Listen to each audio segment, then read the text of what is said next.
दिसंबर की आधी रात हिमाचल के नीलकंठ गांव में चारों तरफ सन्नाटा था, सिवाय ठंडी हवाओं की साएं साएं के। पहाड़ों पर भारी बर्फबारी हो रही थी। गांव के चौराहे पर एक पुराने पीपल के पेड़ के नीचे एक छोटा सा ठेला खड़ा था, जिस पर धुंधली सी लालटेन लटक रही थी। ये राघव का चंपारण हांडी चिकन का ठेला था। मिट्टी की हांडियों से उठती सौंधी खुशबू और कोयले की धीमी आंच उस जमा देने वाली ठंड में थोड़ी गर्मी पैदा कर रही थी। राघव 24 वर्ष के था। चेहरे पर थकान पर आंखों में चमक थी। वो हांडी का ढक्कन हटाता है और भाप उसके चेहरे पर आती है। वो उदास है, मन ही मन बोल रहा है, हे भगवान, रात के 11 बज गए हैं। आज सिर्फ 3 हांडी बिकी हैं। पिंकी के ऑपरेशन के लिए 1 लाख रुपए चाहिए और मेरे पास अभी 10,000 भी नहीं जुड़े। ठंड बढ़ती जा रही है। ठेले के पास सन्नाटा पसरा है। दिल में डर बैठा हुआ है, क्या मैं अपनी बहन की आंखों की रोशनी नहीं बचा पाऊंगा। तभी अचानक वहां गजोधर आ पहुंचा, गांव का रईस ढाबा मालिक। मोटी सोने की चेन गले में झूल रही थी, चेहरे पर घमंड की मोटी परत चढ़ी हुई। उसके चलने की आवाज से ही लग रहा था कि पैसा उसके सिर चढ़कर बोलता है। आंखों में इंसानियत नहीं, सिर्फ अहंकार भरा हुआ था। अरे ओ राघव, इस बर्फ में मिट्टी की हांडी लेकर बैठा है। शहर वाले मेरे एसी ढाबे में चिकन टिक्का खाते हैं, तेरा ये देहाती हांडी चिकन कोई नहीं पूछेगा। अपनी बहन का इलाज कराना है तो ये जगह खाली कर और अपना गुप्त मसाला मुझे बेच दे, तुझे 10,000 दूंगा। गजोधर जी, मेरा मसाला मेरी माँ की अमानत है, सौदेबाजी की चीज नहीं। इसमें सिर्फ मसाले नहीं, मेरी माँ की सीख, उसकी मेहनत और उसकी दुआएं घुली हैं। इसे पैसों के तराजू पर तौला नहीं जा सकता। मेहनत और ईमानदारी का जो स्वाद है वो आपकी बड़ी बड़ी मशीनों और दिखावे वाले ढाबों में नहीं मिल सकता। राघव अपना ठेला समेटकर अपने छोटे से पुश्तैनी घर पहुंचता है। घर के अंदर एक कोना रसोई है और एक तरफ पिंकी सो रही है। आहट सुनकर पिंकी जाग जाती है। भैया, आप आ गए? आज तो बहुत देर हो गई है। मैं कब से आपका इंतजार कर रही थी।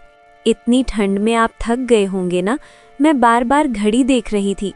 बताइए ना भैया, आज सब हांडी बिक गई? हाँ छोटी, आज बहुत भीड़ थी।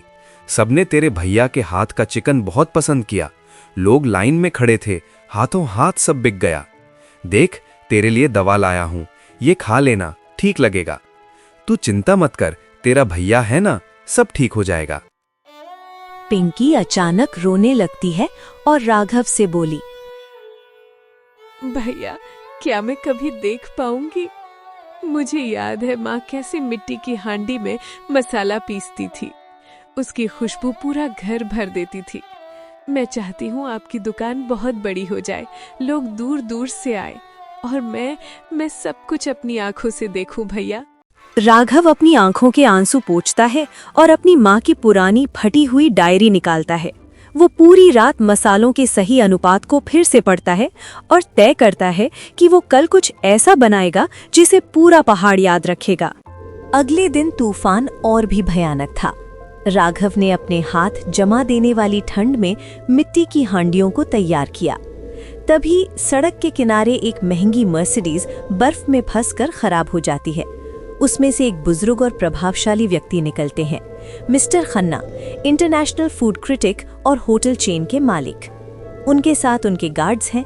मिस्टर खन्ना राघव के पास आकर राघव से बोलता है, कमाल है, इस भयानक तूफान में भी यहाँ कोई खाना बना रहा है। बेटा, क्या हमें कुछ गरम गरम मिल सकता है? ठंड से हाथ सुन्न हो गए हैं। हम 3 घंटों से भूखे हैं, सुबह से कुछ खाया भी नहीं। राघव उन्हें अपने छोटे से बेंच पर बिठाता है और कंबल देता है। वो मिट्टी की हांडी को खोलता है जिसमें कोयले की दम पर चिकन पक रहा था। जैसे ही राघव प्लेट में गर्मा गर्म हांडी चिकन और तंदूरी रोटी परोसता है, मसालों की खुशबू पूरे इलाके में फैल जाती है। मिस्टर खन्ना पहला निवाला खाते ही दंग रह जाता है और बोलता है, ये स्वाद, इसमें तो लकड़ियों की सौंधी महक है, शुद्ध सरसों के तेल की गर्माहट है और ये देसी मसाले। बेटा, मैंने 7 समुंदर पार भी ऐसा जायका नहीं चखा। हर कौर में मिट्टी की खुशबू है, जैसे गांव की पुरानी रसोई फिर से जिंदा हो गई हो। ये सिर्फ खाना नहीं, एक एहसास है जो भूख ही नहीं, दिल तक को तृप्त कर देता है। मिस्टर खन्ना राघव को शहर के नेशनल फूड कार्निवल में आने का न्योता देते हैं, लेकिन गजोधर ये सब देख रहा था। उसे डर था कि अगर राघव आगे बढ़ गया तो उसका ढाबा बंद हो जाएगा। उस रात गजोधर के गुंडे राघव के घर के पीछे बनी रसोई में आग लगा देते हैं। राघव और पिंकी तो बच जाते हैं, लेकिन उसकी सारी मिट्टी की हांडियां टूट जाते हैं और तैयार किया हुआ गुप्त मसाला जलकर राख हो जाता है। राघव मलबे के पास बैठकर पिंकी से बोला, बहन, सब खत्म हो गया। हे भगवान, ना हांडी बची ना मसाला। कल सुबह शहर निकलना था, अब क्या करें कुछ समझ में नहीं आ रहा है। तभी पिंकी अपने हाथ में एक छोटी सी पोटली लेकर आती है जो उसने अपने तकिए के नीचे छिपाई थी। भैया, माँ ने कहा था कि सबसे कीमती चीज संभाल कर रखनी चाहिए। ये वो खड़े मसाले हैं जो उन्होंने आखिरी बार पीसे थे। मैंने इन्हें बचा लिया था। आप मत रोइए भैया, सब ठीक हो जाएगा। राघव की हिम्मत वापस लौट आती है। वो टूटी हुई चीजों से फिर से शुरुआत करने का फैसला करता है। शहर का नजारा। बड़े बड़े शेफ अपनी मॉडर्न मशीनों के साथ चिकन लवाबदार और ग्रिल चिकन बना रहे थे। कोने में राघव का एक साधारण स्टॉल था, राघव का मिट्टी वाला चिकन। शुरुआत में लोग उसे अनदेखा करते हैं, लेकिन जैसे ही राघव अपनी हांडी का ढक्कन हटाता है, माँ के मसालों का जादू चलने लगता है। लोग लाइनों में लग जाते हैं। गजोधर के स्टॉल पर मक्खियां भिनभिना रही थीं। क्लाइमैक्स, जज के रूप में मिस्टर खन्ना आते हैं। वे राघव को गोल्डन स्पून अवार्ड देते हैं और मंच पर बुलाते हैं। और मिस्टर खन्ना बोलते हैं, आज मशीनें हार गईं और मिट्टी जीत गई। राघव, तुम्हारी मेहनत और ईमानदारी ने हमें इंसानियत का मतलब याद दिला दिया है। तुम्हारी बहन के ऑपरेशन की पूरी जिम्मेदारी अब मेरी कंपनी उठाएगी, इलाज से लेकर हर जरूरी इंतजाम तक। आज से ये सिर्फ एक मदद नहीं, हमारा वादा है। इसी तरह के वीडियो देखने के लिए अभी प्लैनेटून को सब्सक्राइब करें और वीडियो अच्छा लगा हो तो लाइक करें।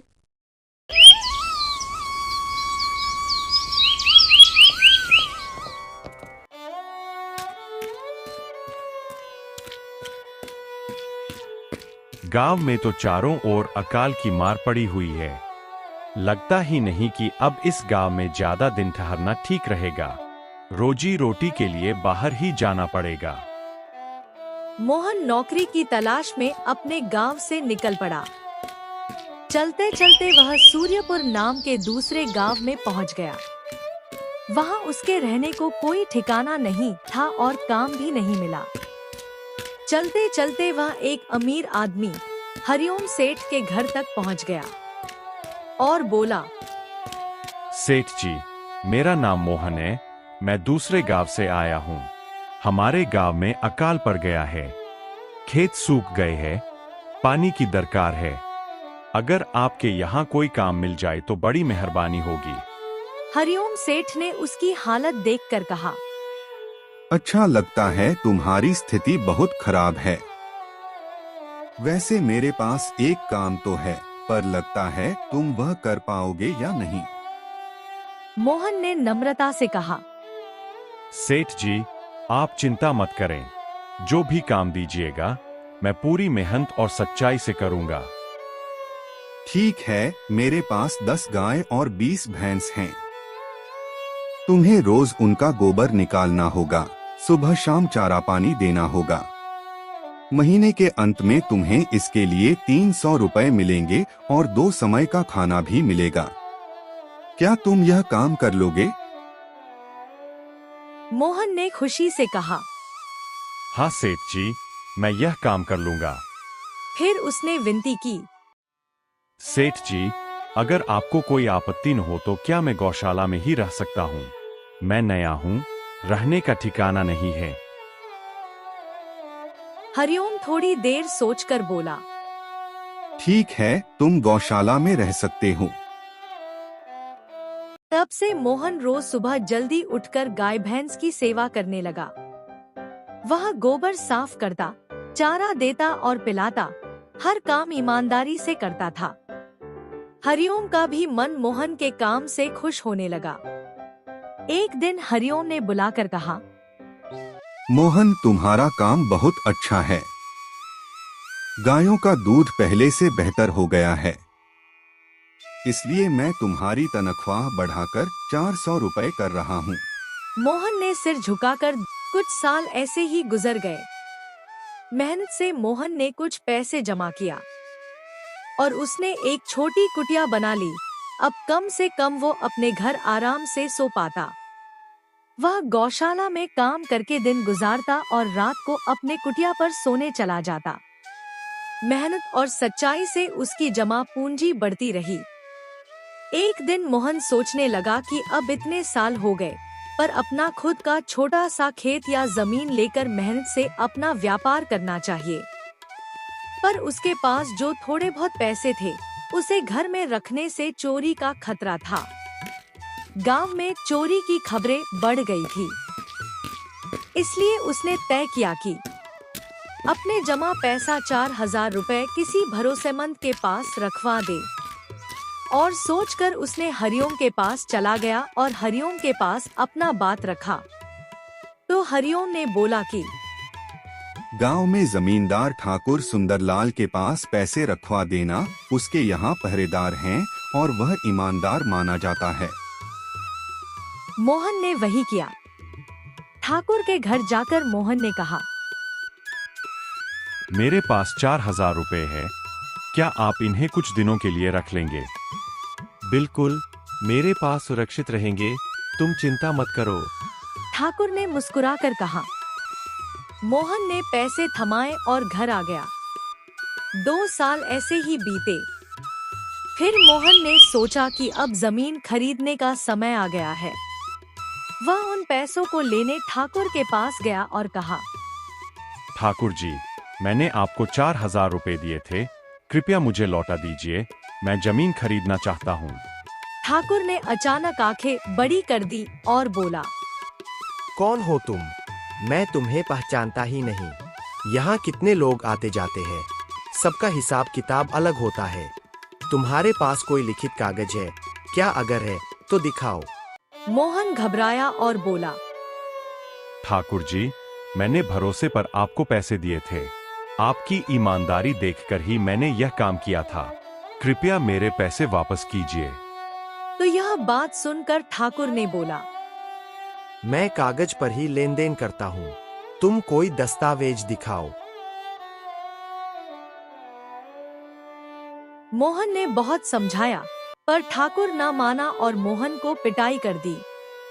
मोहन को डंडों से पीटा गया और धक्का मुक्की कर गांव से बाहर निकाल दिया गया। वह घायल होकर खाट पर लेटा रहा। 2 दिन तक मोहन घावों की पीड़ा से काम पर नहीं जा पाया। हरिओम सेठ चिंतित हो गया और वह मोहन के घर पहुंचा। उसने देखा मोहन खटिया पर पड़ा हुआ है और बड़ी बेचैनी में है। भाई मोहन, तुम 2 दिन से काम पर क्यों नहीं आए? क्या हुआ? तबीयत ठीक नहीं है। मोहन ने दयनीय स्वर में सारी बात बताई। कैसे ठाकुर ने उसके पैसों पर डाका डाला और उसे मारकर निकाला। हरिओम ने गंभीरता से सुना और कहा, हाय रे, मैंने तो ठाकुर के बारे में भला सुना था, पर ऐसा होगा हमें नहीं पता था। माफ कर देना, मैंने ही तुम्हें वहां जाने के लिए कहा था। गलती मेरी भी है। मोहन ने कहा, नहीं सेठ जी, आप अच्छा ही सोचते थे। यह तो उस ठाकुर का लालच है। अब मुझे लगता नहीं कि मेरे पैसे वापस मिलेंगे। हरिओम ने सांत्वना दी और बोला, तुम चिंता मत करो, मेरे पास एक तरकीब है जिससे तुम्हारे पैसे वापस हो जाएंगे। वह कान में धीरे से योजना बताने लगा। मोहन ने मन ही मन भगवान से दुआ की, हे ऊपर वाले, यह योजना सफल हो। अगले दिन हरिओम ने एक सूटकेस में नकदी भरकर सीधे ठाकुर के घर पहुंचा। ठाकुर ने आदब से उनका स्वागत किया और बोला, आप यहाँ कैसे? मैं कुछ महीनों के लिए दूसरे जिले जा रहा हूँ। मेरे पास कुछ बड़े नोट हैं, लगभग कुछ लाख, और मुझे डर है कि रास्ते में यह खो न जाए। क्या आप मेरे पैसे संभाल कर रख सकते हैं? यहाँ और किसी पर भरोसा नहीं है। हरिओम ने कहा। ठाकुर की आंखों में लालच चमक उठा। बिल्कुल, आप चिंता मत कीजिए, मेरे यहाँ बिल्कुल सुरक्षित रहेंगे। वह सोच रहा था कि बड़ी रकम हाथ लगी है। तभी मोहन भी वहीं पहुंच गया। तो मोहन को देखकर ठाकुर ने बोला, अरे मोहन, तुम ठीक समय पर आए। मैं तुम्हारे पास ही आ रहा था, पर उस दिन मैं तुम्हें पहचान नहीं पाया। रुको, तुम्हारे पैसे अभी मैं लौटाता हूँ।